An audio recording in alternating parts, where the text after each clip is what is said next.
C'était une des revendications des agriculteurs pour mettre en avant la viande française. Depuis le 18 février, un nouveau décret impose aux restaurateurs d'afficher la provenance, le lieu de naissance, d'élevage et d'abattage des viandes porcines, ovines et les volailles. C'était déjà le cas pour les viandes bovines depuis 2002 et la crise de la vache folle.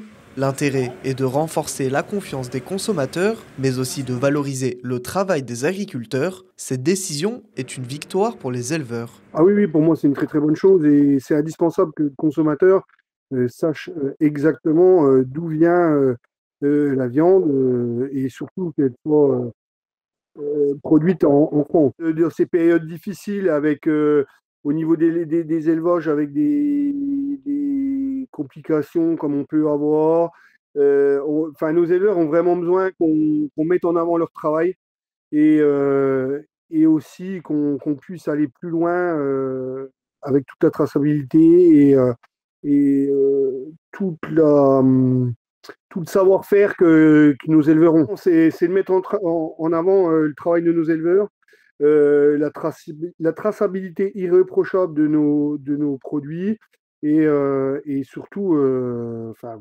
pouvoir développer le local.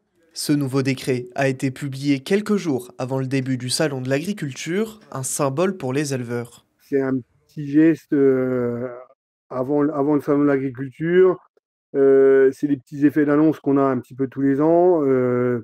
Bon, écoutez, il faut quand même profiter et en espérant clairement que ça donne un élan à la viande franco-française. Nous sommes dans enfin, les pays du monde les plus contrôlés et avec la traçabilité la meilleure. Et éviter aussi que des viandes viennent de l'autre bout de la planète et n'aient pas du tout les mêmes normes que nous et les mêmes qualités de production. Si l'affichage des origines des viandes ne sont pas respectées, les restaurateurs risquent entre 1 500 et 3 000 euros d'amende.